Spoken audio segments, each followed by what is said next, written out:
Muy buenas tardes, estimados alumnos. Vamos a dar inicio a nuestra clase correspondiente a hoy, 20 de septiembre.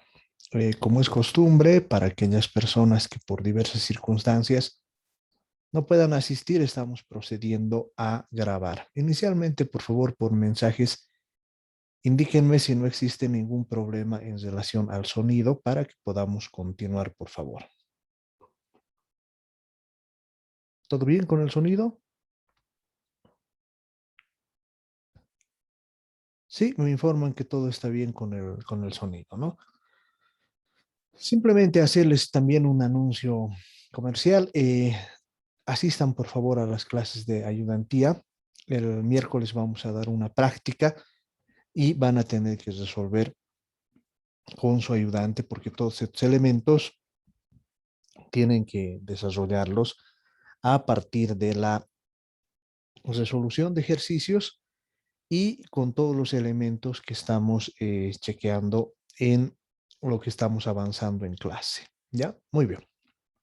Ahora bien, simplemente para recordar lo que estamos haciendo es hacer un análisis en relación a la inflación y el desempleo. Habíamos indicado que a partir de los aportes de Arthur Phillips se descubre lo que es la curva de Phillips. ¿Qué es la curva de Phillips? No es otra cosa que la relación existente entre la tasa de inflación y la tasa de desempleo.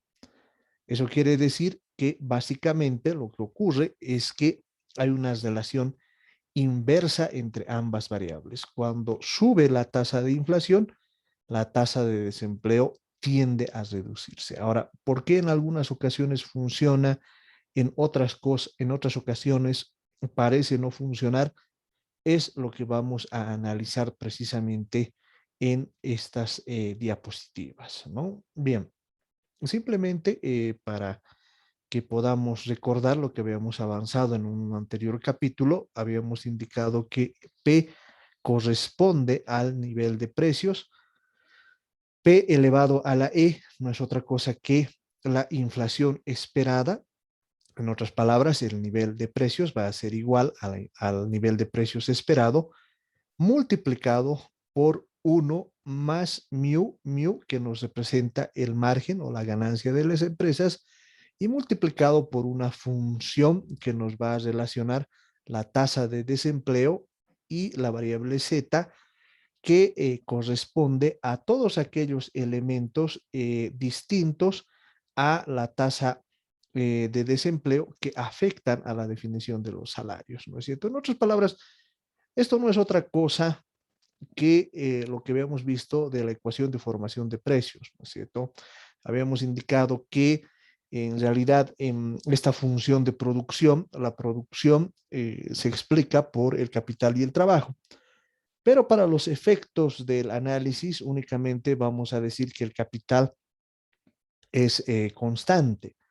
Y por lo tanto, dentro de la ecuación de costos, lo único que vamos a tener como costo variable son los salarios, ¿no? Entonces, acá lo único que estamos haciendo es agarrar y multiplicar, o sea, en realidad cuando vemos el precio por el cual se venden los productos, estamos hablando de que se tiene que hacer sobre un margen relacionado al tema de los salarios, ¿no es cierto? En otras palabras, si digamos yo tengo un producto y pago los 2.000 bolivianos de salario mensual, entonces mi producto lo que va a tener es un precio de 2.500, es decir, en los 2.000 del salario más los 500 del margen que yo estoy pensando. Eso se refiere esta ecuación. Ahora, aquí decíamos que vamos a utilizar una ecuación para definir los salarios. En esta segunda ecuación, lo único que estamos haciendo es extender o describir ya con precisión de qué se trata esa función. Y para ello, lo que vamos a hacer es describir precisamente esa ecuación en términos del empleo, ¿no? O lo que es lo mismo, vamos a decir 1 menos un alfa de la tasa de desempleo más la Z, ¿no? Más Z. O sea, es decir, esta ecuación que tengo en forma resumida la voy a extender de esta manera para ver cómo se van formando los salarios. A partir de la ecuación anterior, se llega a la siguiente expresión que relaciona la inflación con la inflación esperada, el margen, la variable residual Z y la tasa de desempleo, ¿no? Lo único que voy a hacer es que en lugar del nivel de precios voy a utilizar la tasa de inflación. Ahora, ¿cómo se relacionan ambas variables? De forma muy sencilla, ¿no es cierto? La inflación no es otra cosa que la variación de los precios. Entonces, ahí, por ejemplo, lo único que voy a hacer es P sub T menos P sub T menos 1, eso quiere decir la inflación del nivel de precios actual, menos el nivel de precios anterior, dividido entre P sub T más menos 1, es decir, la inflación del mes pasado, ¿no? En otras palabras, para ponerles un ejemplo, supongamos que el nivel de precios o el índice de precios al consumidor el año pasado, el anterior mes, tengo un valor de 100. El valor del IPC este mes tiene un valor de 110, ¿no? Entonces, lo único que tengo que hacer es reemplazo en esa ecuación que les he indicado, 110 menos 100 me da igual a 10 y eso lo divido entre 100, ¿no? 10 entre 100 en porcentaje me sale 10%. Entonces, la inflación del mes de agosto, por así decirlos, va a ser igual al 10%. A eso se refiere esta inflación. Ahora, eso va a ser igual a la inflación esperada, ¿ya? Ahora, ¿por qué, digamos, en este caso viene a sumar? Bueno, se hace la conversión porque lo que estaba multiplicando cuando estamos hablando de variaciones pasa a sumar, ¿no? Y hacemos también el tema de factorizar estas dos ecuaciones, o sea, 1 más mu multiplicado por 1 menos alfa, la tasa de desempleo más z, es decir, los factores comunes, los agrupo, ¿ya? De tal manera que voy a tener una nueva ecuación que me va a permitir precisamente relacionar la inflación con la inflación esperada, más la variable mu, la ganancia, más la variable z, que resume todas las variables distintas al desempleo menos un alfa de la tasa de desempleo. Y mediante esta ecuación, lo que vamos a ver es la relación entre la inflación y la tasa de desempleo, que es lo que nos interesa, ¿no? La obtención de la segunda ecuación, revísenlo con la ayudante, este encuentra en el apéndice del capítulo 8 del manual de la asignatura, ¿ya? Ahora bien, ¿qué nos dice esta ecuación? Un aumento de la inflación esperada tiene como resultado un aumento de la inflación, es decir, se refiere a las profecías autocumplidas, ¿no? Si de pronto todos nosotros asumimos que en la gestión 2021 va a haber una aceleración de la inflación, pongamos que nos llega la información de que en breve va a existir una sequía en el mundo. Si va a existir una sequía en el mundo, lo que vamos a prever nosotros, si estamos bien informados, es que va a haber una escasez en términos de la provisión de alimentos. Si va a haber una escasez en términos de la provisión de alimentos, entonces vamos a considerar que es mejor abastecernos, ¿no? Y como es mejor abastecernos, mejor vamos a los mercados para comprar todos los insumos que vamos a necesitar para ese abastecimiento. Entonces, lo que vamos a hacer es provocar o vamos a promover un aumento de la demanda. Ese aumento de la demanda se va a traducir en un aumento de precios y de esa manera lo que nosotros estamos esperando se va a traducir en una realidad actual. Ahora, si de pronto los nuevos estudios científicos nos dicen que no va a haber tal sequía, bueno, eso ya no importa, ¿no? Ya se cumplió la profecía. Ahora bien, dada la inflación esperada, un aumento del margen mu o un aumento de alguno de los factores que afectan a la determinación de los salarios tienen como consecuencia un aumento de la inflación. ¿Eso qué quiere decir? Que, por ejemplo, el incremento de los salarios se va a traducir, o el incremento de un salario mínimo se va a traducir en un mayor nivel de precios. El incremento, por ejemplo, de las protecciones sociales, por darles una idea, mayores seguros de salud, una tasa de desempleo, se va a traducir en una inflación. O, por ejemplo, si de pronto endurecemos las condiciones mediante las cuales se puede despedir a los trabajadores, eso se va a traducir en una inflación, ¿no? Así es como se plantea el modelo, al menos desde el lado de la oferta agregada. Ahora, esto no necesariamente funciona así, ¿no? En eso ustedes tengan siempre cuidado de enamorarse de los modelos tal como se los presentan, porque muchas veces mucha gente considera que estos modelos hay que entenderlos a rajatabla, ¿no? No tienen que olvidarse que el tema de los salarios es lo que permite conectar a oferta y demanda, ¿no? Si bien desde este lado, por ejemplo, puede resultar una muy buena idea reducir el tema de los salarios mínimos, o sea, que no haya incluso un salario mínimo, no tienen que olvidarse también que eh, el aumento de la capacidad adquisitiva de los obreros, de los trabajadores, tiene un efecto que va vía precios y otro que va vía cantidades. En otras palabras, lo que puede ocurrir es que las cantidades pueden aumentar cuando hay un aumento del salario mínimo nacional. Entonces, en ese sentido, no necesariamente esto se va a traducir en un aumento del nivel de precios, ¿no? No hay que negarlo, si bien se lo presenta como un tema altamente técnico, en realidad tiene ese tipo de temas más de orden ideológico, ¿no? En mi opinión, una complementación que siempre hay que hacer son estos efectos positivos que puedan existir, ¿no? Sin embargo, dentro de lo que significa el análisis puro de lo que corresponde a la inflación esperada y el desempleo, estas son las relaciones que podemos encontrar.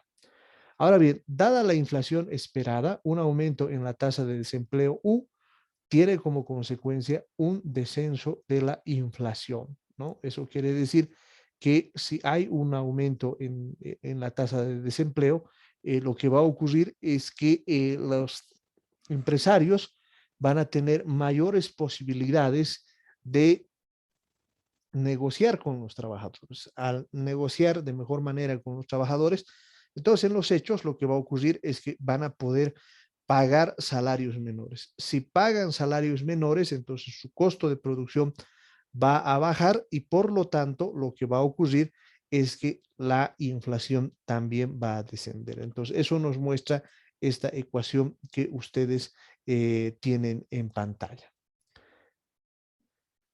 Para analizar las variaciones de la inflación esperada y el desempleo, será preciso fechar las variables y tener en cuenta el año de referencia, ¿no? Porque es importante establecer este tipo de relaciones temporales, porque en economía no tienen que olvidar ustedes que hay varias relaciones que se manejan de forma intertemporal.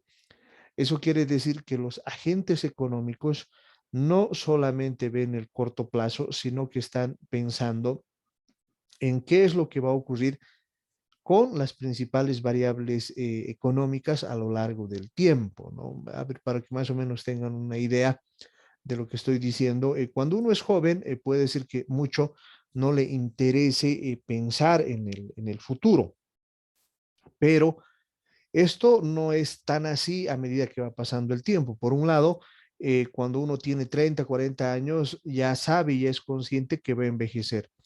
Entonces, como uno sabe que va a envejecer, es prudente ahorrar en el corto plazo para en el largo plazo, cuando ya no tengamos la misma fuerza, la misma energía, tener los ingresos suficientes para vivir. O, por ejemplo, en modelos mucho más amplios, en modelos familiares, los padres de familia no solo piensan en lo que les va a ocurrir a ellos, sino piensan en lo que va a pasar con sus hijos.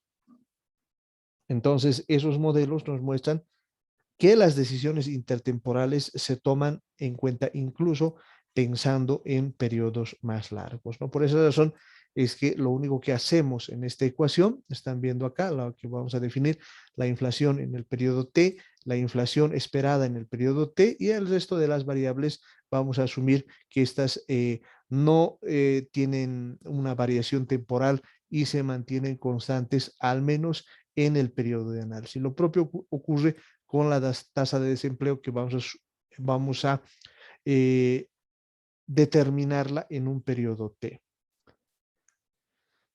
Las variables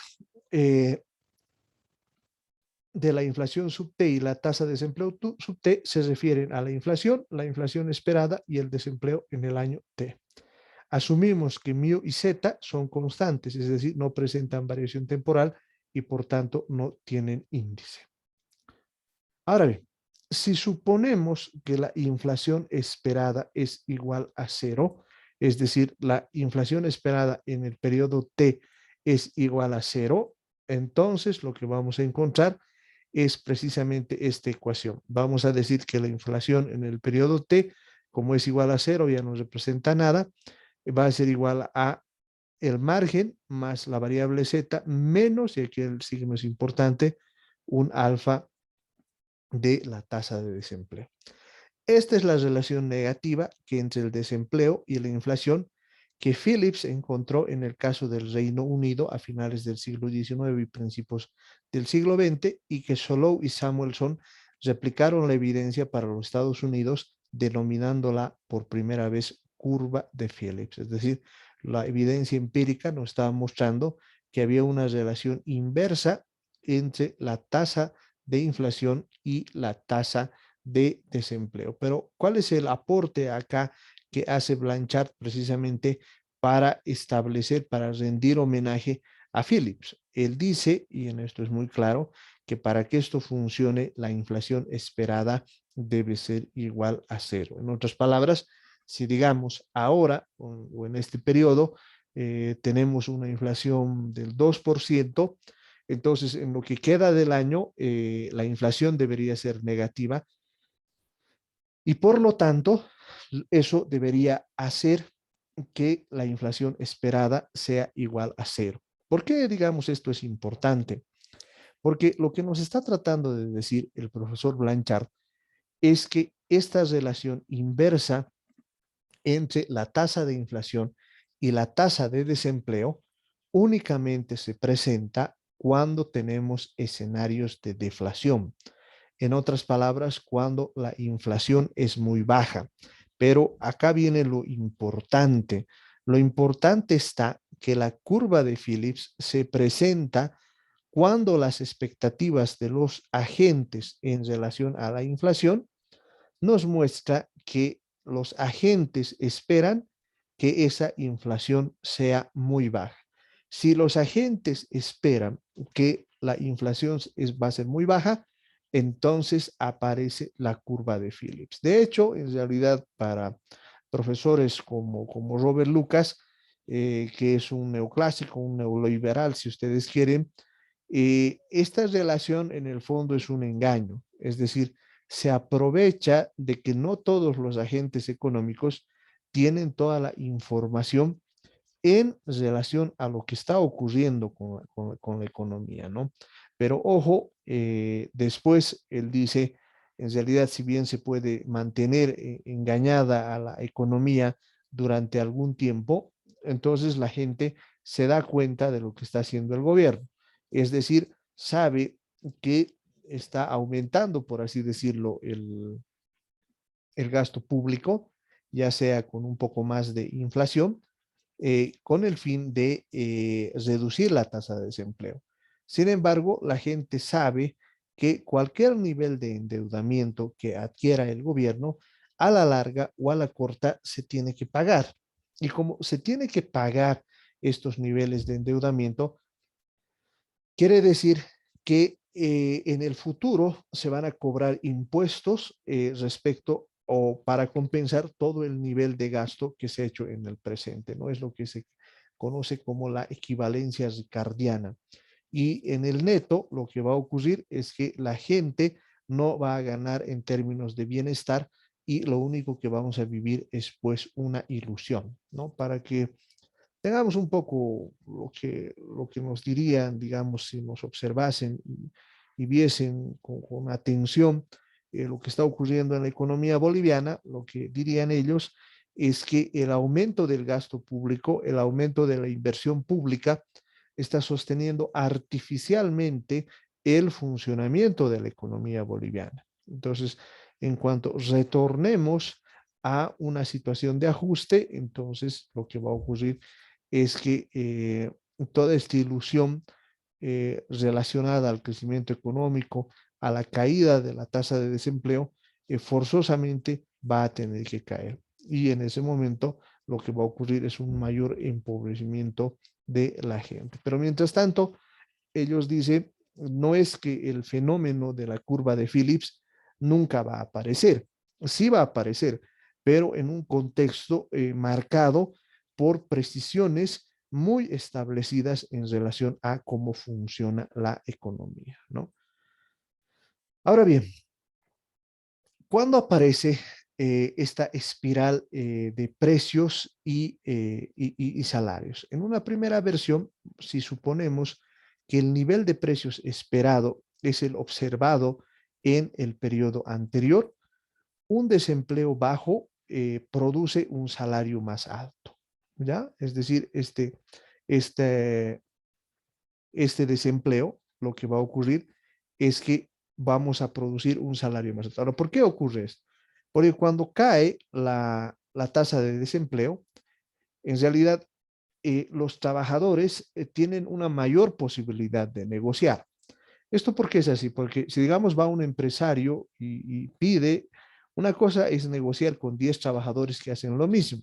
Entonces, si los 10 trabajadores hacen lo mismo, lo que va a hacer ese empresario es pedirles a todos que empiecen a pujar por hacerle una menor oferta. Uno dirá, es como cuando uno está contratando un albañil, ¿no es cierto?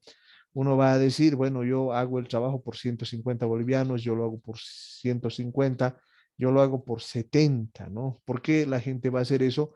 Porque precisamente le interesa conseguir los puestos de trabajo. Entonces, muy pocos van a arriesgarse a decir que no les interesa realizar el trabajo. En realidad, cuando uno está pendiente del trabajo, uno está buscando realizar alguna actividad remunerada, lo más probable es que pueda aceptar precisamente cualquier salario que se le ofrezca, ¿no?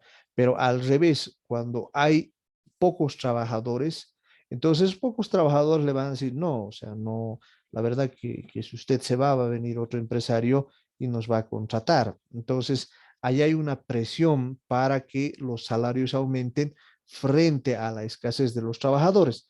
Y los empresarios lo propio, ¿no? Pueden decir, no, si nosotros no damos una buena remuneración, lo que va a ocurrir es que no nos vamos a quedar con las mejores personas para realizar las actividades que estamos pensando. Por esa razón es que decimos una caída en la tasa de desempleo, lo que va a provocar es un aumento de los salarios. Ahora bien, como habíamos visto que el único costo que tiene en nuestro modelo el productor es el salario, entonces ese incremento de los salarios se va a traducir a un incremento de los precios. O lo que es lo mismo, acá tienen la fórmula de la inflación, donde relacionamos P sub T menos P sub T menos 1, o sea, el nivel de precios de la anterior gestión, dividido entre el nivel de precios de la gestión anterior. Eso es lo que conocemos como inflación y mediante este mecanismo, una caída en la tasa de desempleo se traduce en una mayor tasa de inflación. Por eso, en conclusión, decimos un precio más alto, perdón, un desempleo bajo produce un salario más alto. Como respuesta al salario más alto, las empresas suben los precios. Las expectativas sobre los precios se revisan al alza y los trabajadores piden un salario más alto. El salario más alto lleva a las empresas a subir más los precios, ¿no? Este aumento de precios hace a los trabajadores pedir más salario. Esta espiral de precios y salarios puede, por si acaso, perpetuarse, ¿no? Ahora bien, veamos qué es lo que ocurre con algunas de las mutaciones que puedan haber, ¿no? Podemos ver acá la inflación y el desempleo en los Estados Unidos entre 1948 y 1969. Los datos de los años 60 parecían confirmar dicha hipótesis. El desempleo se reducía conforme la inflación crecía. Esta era una de las primeras conclusiones que se ve en los Estados Unidos. Pero cuando vemos la inflación y el desempleo en los Estados Unidos desde 1970, a partir de 1970, la relación entre el desempleo y la tasa de inflación desaparece. Es decir, poco cuando intentaron aplicar este tipo de instrumentos, porque se había una relación inversa entre la inflación y la tasa de desempleo, lo mejor era aplicarlo, ¿no? Entre tener una pequeña inflación y tener desempleo parecía lo más aconsejable que tengamos cierto nivel de inflación, ¿no? Porque al fin y al cabo, cuando tienes ingreso, puedes aceptar que ciertos precios se incrementen, pero lo que ocurre con el desempleo es que el desempleo es más fácil de sobrellevar porque el desempleo implica el salario cero y el salario cero es algo que no es sencillo pues manejar, ¿no? Aún digamos, si está uno viendo cómo los precios crecen, como consumidor es difícil hacer o entrar a ese ruedo cuando los salarios son iguales a cero. Entonces, lo que nos muestra precisamente el gráfico que ustedes tienen en pantalla es que esa relación empieza a desaparecer precisamente en la década de los 70, ¿no? La relación inversa entre desempleo e inflación se había cumplido hasta los años 60, pero a partir de entonces dejó de ser cierta por dos motivos fundamentales.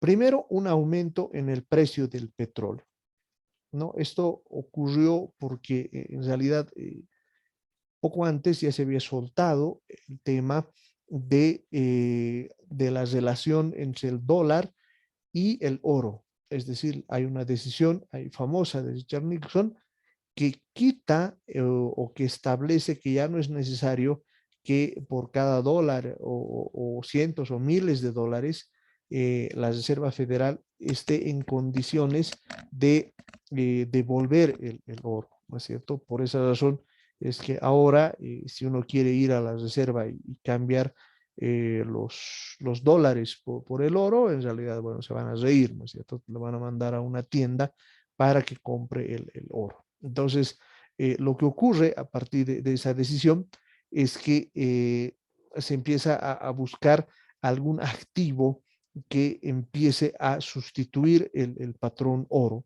Y ahí es donde la gente encuentra el tema del petróleo, ¿no? Ahora, el tema del petróleo también tiene que ver con guerras que se produjeron en Medio Oriente que hicieron que el precio del petróleo pues empiece a aumentar. Ahora, mucho se ha indicado o se ha investigado en relación a que existía algún mecanismo mediante el cual se establecía estos parámetros mediante los cuales el precio del petróleo podía empezar a ascender, fundamentalmente por todo lo que tenía que ver la situación geopolítica que existía en esa época en Medio Oriente. Por otro lado, los encargados de fijar los salarios modificaron su manera de formar las expectativas sobre la inflación. Y esto es un tema importante, ¿no? A partir de entonces, la tasa de inflación se volvió sistemáticamente positiva. Es decir, antes la gente consideraba que la tasa de inflación no era una variable que tenía que entrar en la formación de los precios, ¿no? En otras palabras, lo único que se chequeaba era el costo y sobre el costo se aplicaba un margen y con ese margen es que se empezaba a trabajar, ¿no? Es decir, la inflación esperada siempre tendía a cero, no era una variable, un poco como es la situación actual, ¿no? Actualmente en Bolivia la preocupación mayor es acerca del desempleo, es acerca del subempleo, ¿no? Como discutíamos en anteriores ocasiones, pero se han notado, por ejemplo, incluso en el curso, no ha habido mayores intervenciones en relación a las variaciones de los precios. Ahora, ¿por qué esto es así? Porque no es un tema de primer orden el tema de todo lo que significa el tema de inflación actualmente en Bolivia, ¿no? Entonces, como no es un tema de primer orden, no quiere decir que está en la agenda. Y cuando estamos formando los precios, lo que vamos a formar los precios no es viendo cuál va a ser la inflación futura, cuál va a ser la inflación esperada sobre la cual vamos a construir todo esto, sino lo vamos a hacer sobre la base de una estructura de costos.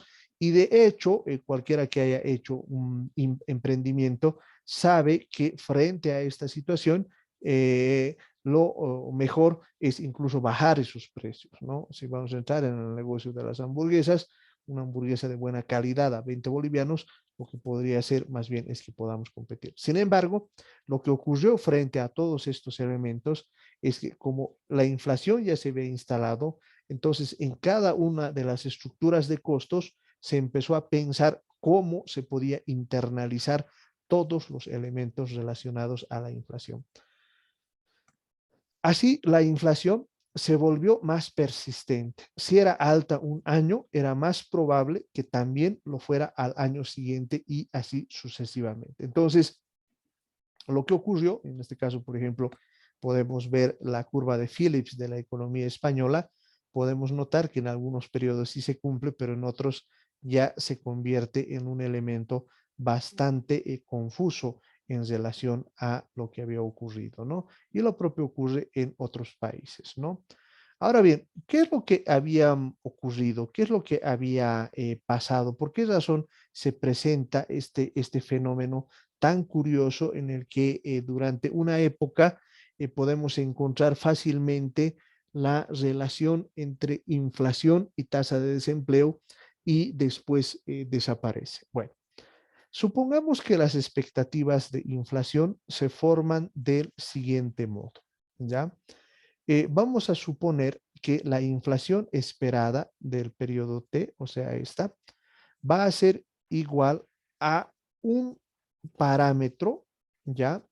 Multiplicado por la inflación del periodo T-1. En otras palabras, eh, la gente no utiliza cuando está formando sus expectativas de inflación simplemente la eh, información que tiene del año anterior, ¿no? ¿Qué es lo que nos ocurre actualmente, ¿no? Actualmente, por ejemplo, en Bolivia no hay una preocupación en relación a la inflación.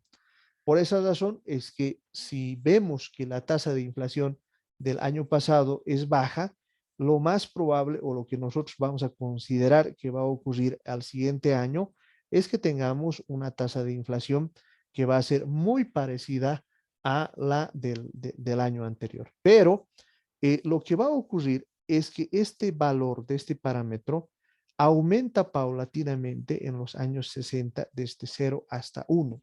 Ahora, ¿de qué depende de que este parámetro se acerque más a 0 o hasta 1? Bueno, se han desarrollado varias teorías que intentan explicar eso, ¿no?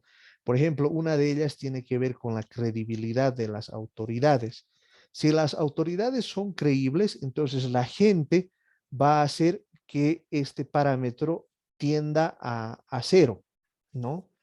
En ese sentido, lo que va a ocurrir es que no va a internalizar la gente de que la inflación tienda a crecer. Ojo, que llegado el punto, incluso puede subir hasta más de 1. ¿Eso qué quiere decir? Que, por ejemplo, en Argentina les pasa un poco eso, ¿no? Todos los presidentes y los ministros de Economía, presidentes del Banco Central, en los años, en los últimos 10 años, han ido anunciando que ese año se controlaba la tasa de inflación. Sin embargo, terminaba el año y la inflación, en lugar de bajar, había subido. Y por lo tanto, entonces la credibilidad que puedan tener esas autoridades económicas va erosionándose, va cayendo. Y ojo que esto no solo tiene implicaciones de carácter económico, sino también tiene implicaciones de carácter político, ¿no? Para que vean ustedes cómo esto afecta, es el caso de Argentina.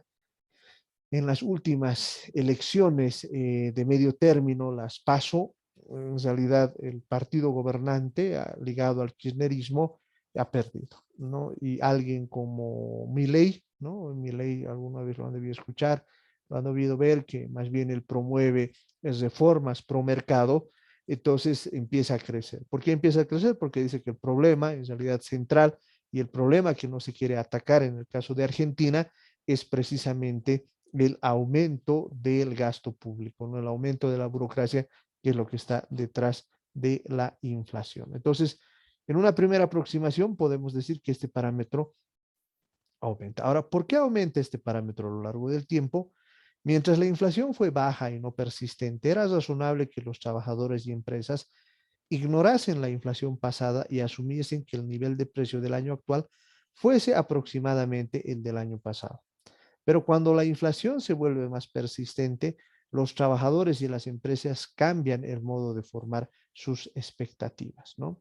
En la anterior ecuación, cuando el parámetro es igual a cero, la relación entre la inflación y el desempleo, como habíamos visto, es esta. Es decir, la inflación del periodo T es igual a el margen más la variable Z menos un alfa de la tasa de desempleo del periodo T. Es decir, cuando la formación de expectativas nos muestra la idea de que la inflación va a ser igual al año pasado o incluso menor, se cumple la curva de Phillips. Cuando el parámetro es positivo, la tasa de inflación depende tanto del desempleo como de la inflación del año pasado. En otras palabras, la gente asume de que en la inflación del año pasado puede ser que sea igual o incluso mayor. Y por lo tanto, la relación que había encontrado Arthur Phillips empieza a deshacerse. Cuando el parámetro es igual a 1, la variación de la tasa de inflación depende del desempleo. En otras palabras, vamos a decir cuál es la variación entre ambas tasas de inflación que va a mostrarnos la tasa de desempleo, ¿no? En otras palabras, cuando vemos que la variación de la inflación y el desempleo entre los Estados Unidos y lo que significa es España, vamos a notar que sí hay una relación inversa entre la variación de la inflación y el desempleo, tanto en Estados Unidos como en España, ¿no? En otras palabras, lo que vamos a ver es la segunda derivada de la tasa de inflación y es algo que sí se cumple en estos casos. Así, partiendo de la forma original de la curva de Phillips, vamos a encontrar una curva de Phillips modificada, también llamada la curva de Phillips con expectativas o curva de Phillips aceleracionista, ¿no? Entonces ya no nos concentramos simplemente en la tasa de inflación, sino nos encontramos con la variación de estas tasas de inflación. En el trabajo, por ejemplo, que les he dado, sería muy interesante que ustedes puedan construir para el caso boliviano esta curva de Phillips aceleracionista y podamos establecer algunas ideas al respecto. Ahora bien, Friedman y Phelps, Edmund Phelps y Milton Friedman, cuestionaron la existencia de una relación inversa entre deseo e inflación. Argumentaron que la tasa de desempleo no podía ser mantenida por debajo de un cierto nivel, llamado tasa natural de desempleo. Dicha tasa natural de desempleo es la tasa con la cual la tasa de inflación actual es igual a la esperada. Pero eso vamos a ver a detalle en nuestra siguiente clase. Hasta ahí, ¿alguna pregunta, alguna duda? Voy a proceder a activar los micrófonos por si existe alguna duda. Adelante, por favor.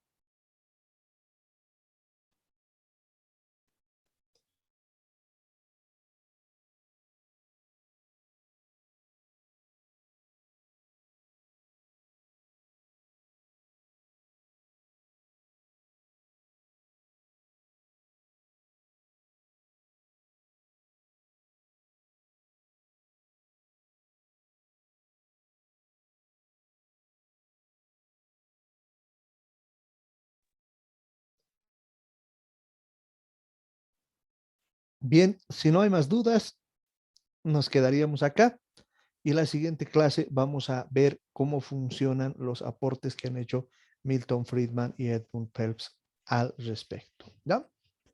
Bien, nos vemos entonces el miércoles. Muchas gracias por su atención. Hasta luego, licenciado. Hasta luego, Hasta licenciado. luego, nos Luego, vemos. licenciado. Licenciado. Chao, Luego, chao. licenciado.